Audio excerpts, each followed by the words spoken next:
Imagine governing a subcontinent of, like, hundreds of millions of people for 200 years. Yeah, massive scale. Right. Now, imagine doing it with fewer than 1,000 people. No middle management, no text messages, no instant communication whatsoever, and absolutely zero ability to micromanage from headquarters. It sounds entirely impossible, doesn't it? It really does. But today, we are unpacking a historical anomaly that completely destroys our modern obsession with, hustle culture, performative leadership, and that endless pursuit of personal branding. Okay, let's unpack this. Let's do it. Welcome to a very special deep dive curated specifically for you, the learner. Whether you are prepping for a boardroom meeting, maybe trying to lead your family better, or just fiercely curious about how human systems actually work, we've got something pretty fascinating for you. We really do. Today, our source material is a remarkable essay titled June 2nd, Greatness Through Service. And to make sense of it, we're analyzing a curated stack of historical wisdom from figures as incredibly diverse as Martin Luther King Jr., the management pioneer Peter Drucker, the ancient philosopher Lao Tzu, and the literary giant Leo Tolstoy. I mean, it is just a phenomenal collection of thinkers. Totally. And our mission for this deep dive is clear. Right. We want to completely dismantle that exhausting modern obsession with chasing fame and significance. Yes, please. Right. We're going to explore how redefining the concept of greatness as service isn't just, a nice sentiment for a motivational poster. It's a fundamental mechanical shift in how you approach your daily work, your career longevity, and even your most intimate relationships at home. I love that. So we're looking at the actual physics of ambition, basically. Exactly. And why so many of our current strategies for success are practically designed to make us fail. All right, so the text starts off with Martin Luther King Jr., and it immediately introduces this paradox. We spend an enormous amount of cultural energy asking, how do I become known? How do I become great? Right, the classic modern dilemma. Yeah, but MLK points out that the very act of asking that question reveals a critical flaw. He observes that greatness simply isn't something you can pursue directly. No, it's not. It's not a target you can just aim at and hit. It only happens as a consequence of something else. Exactly. It operates entirely as a byproduct. A byproduct, right. Yeah, MLK understood that the true path to significance runs through self-offering, not self-promotion. And honestly, this is an incredibly uncomfortable idea for the modern mind because it demands that we reverse the entire engine of our ambition. It really is uncomfortable. We're so conditioned otherwise. We are. Society teaches us to look strictly inward, right? Like, what do I want? What are my KPIs? How do I curate my image to achieve my personal goals? Oh, absolutely. But MLK argues that greatness is determined by service, which is a strictly outward trajectory. You don't try to be great. You focus intensely on being exceptionally useful to the situation or the people around you. That's such a good distinction. It is. Greatness is really just the shadow that usefulness casts over time. Wow, okay. Which makes logical sense, but I want to ground this in something we can actually, visualize. The essay brings in this brilliant centuries-old quote from Lao Tzu. He says, a person who stands on his tiptoes cannot stand long. Such a great image. It is. And when I read that, my mind immediately went to our current digital landscape. The constant hustle culture, the meticulously curated, lives on LinkedIn or Instagram. Isn't all of that essentially the ultimate form of standing on your tiptoes? Oh, 100%. You're straining with everything you have to appear taller and more successful than your actual foundation supports. It's not genuine growth. It's just an exhausting physical performance of height. What's fascinating here is that your analogy perfectly mirrors the physiological mechanism Lao Tzu is actually pointing to. Wait, really? The physiology of it? Yeah, think about the actual biomechanics of a tiptoe. When you do that, you are recruiting muscles, specifically your calves, that are designed for temporary bursts of movement, and you are forcing them to do the permanent job of your skeletal structure. Oh, wow. I never thought about it like that. Right. It is physiologically unsustainable. So when we apply that to the workplace or to our lives, when you substitute true grounded competence, which is your skeleton, with performative hustle and ego, your calves you inevitably burn out. Because you're constantly flexing. Exactly. Your system physically cannot handle the continuous load. All of your energy is redirected into maintaining the illusion of height, leaving absolutely zero energy for forward movement, adaptability, or actual stability. The slightest breeze of criticism or, a minor professional setback will literally knock you over. That makes Leo Tolstoy's contribution to the essay suddenly click into place for me. Tolstoy synthesized a lot of wisdom from both East and West, and the text notes how he points to the Gospel of Luke. The teaching there is that those who exalt themselves will be abased, and the humble will be exalted. And originally, I read that as a purely moral judgment, like a spiritual warning against arrogance. Right, that's how most people read it. Yeah. But through the lens of the tiptoe, it's not really moralism at all, is it? It's almost like physics. That is the exact distinction the essay is trying to make. These historical observations are not just spiritual platitudes meant to make ambitious people feel guilty. They're cold, hard, empirical observations about how human systems endure or collapse. A systemic truth. Yes, a systemic truth. Organizations, families, individual careers built on the fragile, high-load performance of ego invariably fail because they simply run out of energy. Those built on the solid, flat-footed ground of humility and service tend to endure because their structure is fundamentally stable. Gravity always wins against the tiptoe. So if gravity always beats the tiptoe in theory, what does that solid footing actually look like in reality? Like, how do we build systems that don't rely on ego? That's the big question. Right. And this brings us to Peter Drucker, who is, widely considered the godfather of modern management.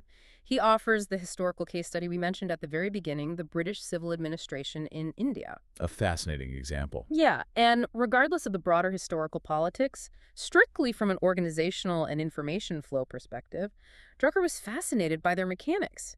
You had isolated district officers governing massive populations for decades without the heavy-handed coercive hierarchy we see in modern corporations. Right, there were no weekly Zoom check-ins, no real-time dashboards, and definitely no corporate synergy retreats. Thankfully. Seriously. A district officer might be stationed in a remote provincial outpost and literally not see another person from his home organization for months. Yet, as Drucker points out, as an information-based structure, it functioned with remarkable durability.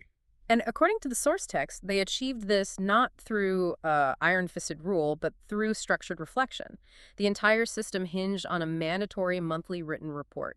Yes, and the mechanics of this report are crucial. It wasn't just a brain dump. Okay, how did it work? Once a month, this completely isolated officer had to sit down and answer 4 highly specific, ungameable questions for his superior. Ungameable. I like that. What were they? First, what did I expect to happen this month? Okay. Second, what actually happened? The reality check. Exactly. Third, where did my expectations and reality diverge and why? Ouch, that requires some honesty. It does. And fourth, what do I expect next month and what am I going to do about it? I have to admit, when I first read mandatory monthly report, I winced. I think we all do. Yeah, it sounds like a bureaucratic nightmare. The exact kind of tedious corporate busy work that drains the life out of modern employees. How does filling out a standardized form breed the kind of humility or greatness we're talking about? It's a completely fair reaction because we are so used to reports being performative. Well, Like standing on our tiptoes to show the boss how great we are. exactly. Justifying our existence. Right. But look closely at the psychology of those 4 specific questions. Yeah. They are designed to destroy confirmation bias. Yeah. You cannot fake those answers. Because it's too grounded in what actually occurred. Exactly. To write that report honestly, you had to have paid deep attention to your environment all month. You had to make a concrete prediction, watch it inevitably fail or fall short, and then, and this is the mechanism that matters, you had to willingly admit in writing that you were wrong and analyze your own misjudgment. Wow. Doing that every single month makes humility institutional. It surgically removes the ego from failure and embeds self-correction into the absolute rhythm of the work. I see the connection now. It goes right back to MLK's concept of service. Writing an honest report that highlights your own flaws isn't just about being modest. It's actually a profound act of service. Yes, beautifully said. You are choosing to serve the reality of the situation and the people you're governing, rather than serving your own career progression or your own ego. You aren't standing on your tiptoes in that report. Your heels are firmly planted on the ground of reality. Precisely. You are subordinating your desire to look good to the necessity of being useful. And the essay pairs this concept with a Spanish proverb, poco a poco, unos pocos se hacen un mucho, little by little.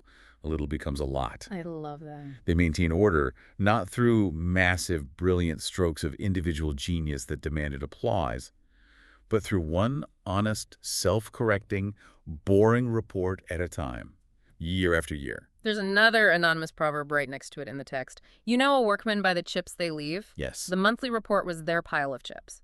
It was tangible proof that the saw had actually moved through the wood, that genuine, unglamorous work had been done, rather than just posturing about being a lumberjack. Exactly. And the text links this to the great physician Sir William Osler, who advised living in day-tight compartments. You focus only on the single grain of sand passing through the hourglass right now. Which is cognitively essential.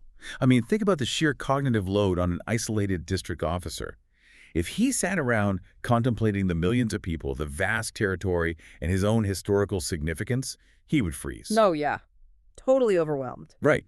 By forcing his focus into the day-tight compartment, like what is happening right here today, and what am I observing for my report, he grounded his attention. Here's where it gets really interesting, though. A system built entirely on strict monthly reports and confronting your own failures sounds like a recipe for depression. It does sound heavy. It sounds super rigid. But the secret sauce, according to the text, is that the system wasn't coercive, the officers were deeply trusted, the hierarchy was very flat. So the puzzle is, how do we achieve that kind of non-coercive, self-governing mindset in our own day-tight compartments? Like, how do we do the hard work of self-correction without feeling like we're forcing it? To answer that, the essay pivots to the spiritual teacher Anthony DeMello. He offers this beautiful sensory observation. He says, forced flowers have no fragrance. Forced fruit will lose its taste. Forced fruit will lose its taste. Yeah. DeMello wrote about a master who consistently chided his disciples for straining too hard in their spiritual endeavors. He didn't want them agonizing over their enlightenment. What he demanded from them was lighthearted seriousness. Lighthearted seriousness. I mean, it sounds like an oxymoron on the surface, but when you think about it, it perfectly describes the flow state. Oh, say more about that. Well, it's like watching an elite athlete when they're completely in the zone. When a basketball player is driving to the hoop, making every incredibly complex physical calculation in a split second, they are deadly serious about the mechanics of the game. Right, they have to be. But they are entirely lighthearted about their ego. They aren't thinking about the television cameras. They aren't worried about their contract negotiations. They aren't asking, do I look cool right now? The moment they start thinking about the crowd, the cognitive load spikes, and they miss the shot. That is a phenomenal way to conceptualize it.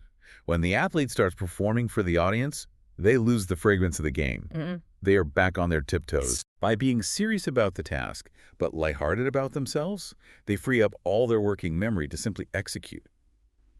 Tolstoy quotes some Eastern wisdom that perfectly encapsulates this paradox. He says, "He who is looking for wisdom is already wise. He who thinks he has found it is a stupid man." Well, that's a blunt way to put it, but it makes total sense. The moment you declare to yourself, I am wise or I am great, you've closed the door to learning. The seeking posture itself is the goal. Exactly. Tolstoy argues that the only way to achieve this humility is to stop thinking about yourself entirely. It is a fundamental psychological shift. You have to stop looking in the mirror and asking, how do I look? And start looking at the room and asking, what is needed here? What is needed here? Yeah. When you make that shift, the exhausting forced effort disappears, and the natural fragrance of your work returns because your ego is no longer crowding the room. What is needed here? That is such a powerful filtering question. And it takes everything we've discussed from the macro to the micro. I mean, we've talked about the mechanics of governing a subcontinent and the psychology of professional athletes. But the deep dive applies this filtering question to the most intimate, high-stakes scale possible. Your own kitchen table. The real testing ground. Truly. The essay brings in Ryan Holiday's book, The Daily Dad, and pairs it with this striking assertion from Voltaire. The most important decision you make is to be in a good mood. It sounds so simple, right? Almost glib. Yeah. But when you unpack the reality of it, it's incredibly heavy. Picture a parent who walks through the front door at 6 p.m. after a truly brutal day. We've all been there. The commute was awful. Their boss was unreasonable. They're carrying a massive amount of complex adult stress. When they walk into the kitchen, irritable, sighing heavily, and snapping over small things, the kids in that room do not have the cognitive development or the context to understand why. No, they don't. They don't know about the supply chain issues at work or the traffic on the interstate. Right. Kids are naturally egocentric. They read the emotional weather of the room, sense a thunderstorm, and automatically assume something is very wrong and it must be my fault. Exactly. They read the raw signal. And what Ryan Holiday points out is that kids are absorbing that emotional weather not just as a momentary mood, but as a permanent template for life. They are watching you and learning in real time exactly how a person is supposed to handle difficulty, disappointment, and stress. I have to push back a little here, though, because I want to bring in the Winston Churchill quote Hmm. from the text. He says, "A man is about as big as the things that make him angry." It's a heavy quote. It's a great quote, but is it really fair to judge our entire character, our size, by our momentary anger? We're human. Framing a single lapse in patience as a permanent lesson in emotional regulation for our kids, it feels like an impossibly high, almost paralyzing standard for a tired parent. I get that. Mm. But if we connect this to the bigger picture we've been painting, it makes sense even though it's undeniably difficult. Think Mhm. back to that isolated district officer in India. If he couldn't regulate his own mood in that outpost, if he let the heat, the isolation, or a bad interaction dictate his reactions, Right. his monthly report would be completely distorted. He would blame the locals, blame the weather, blame everything but himself. He'd lose his grounding. Right. And the parent is in the exact same position of raw, isolated leadership. Mm. When you lose your temper over spilled milk, you are demonstrating the size of your character in that moment. You are essentially writing a daily, ungameable report to your kids on how to manage frustration. You are modeling the chips you leave behind. Wow. That is a heavy perspective shift. It's not demanding that you never feel anger. It's demanding that you recognize you are always modeling how to process it. Yes. It brings to mind the quote from Miguel de Cervantes that the essay uses, "Love not what you are, but what you may become." Applied to that tired parent, it means realizing our children will largely become what they watch us being when things are hard. Precisely. You don't have to love the irritable, exhausted version of yourself that walks through the door, but you must love the version of yourself that takes a deep breath, consciously regulates that emotion, and serves the needs of the kitchen table in that exact moment. What is needed here? Exactly. That is MLK's Greatness Through Service, Mm. applied at 6:00 p.m. on Tuesday. It's asking, what is needed here, instead of, why is this happening to me? So, what does this all mean for us? If we pull all these disparate threads together, from Martin Luther King Jr.'s outward trajectory of service, to Drucker's brutally honest reports, to the flow state of athletes, to the emotional weather we bring to our families, it gives us this incredibly clarifying lens for how to view the time we have left. It really does. The essay features this anonymous quote near the end that just stops you in your tracks. "The only way to beat a game that never ends is to not play it." The game of appearances, the game of status, of followers, of corporate maneuvering, it truly is endless. Never ends. There will always be someone with a better job title, more influence, or a bigger house. And if you agree to play that game, you will be standing on your tiptoes until your legs give out and your system collapses. Physiologically unsustainable. Right, but if you choose the path of service, you step off the board entirely. The essay highlights the suffragist, Sir B. Anthony, who famously said she simply wanted to work until the minute she died, and then she wanted to go. Wow. There was no performance there. Her life was entirely given over to the reality of what she could contribute. And the essay brings in Albert Einstein, who believed that the divine is found in the orderly harmony of what exists, not in the spectacle, not in the noise, not in the performative height, but in the quiet, persistent structural pattern underneath it all. Yes. And it's Cervantes who sums up the ultimate reward of living this way. Peace is the highest valor of life.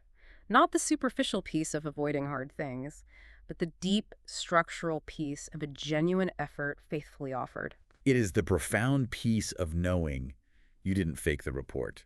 You managed your emotional weather, you stayed off your tiptoes, and you cultivated your specific plot of land. Which brings us to the beautiful Spanish dicho that closes the essay's narrative. Time is the land that God has given us. Some cultivate it, and others leave it wild and tangled. It's beautiful. True greatness isn't a trophy you win at the end of the race. It's the quiet, daily act of cultivation itself. It's entirely an outward direction. And that leaves us with an important question for you, the listener, to consider as we wrap up today. We live in a world obsessed with metrics, likes, views, followers, quarterly profits.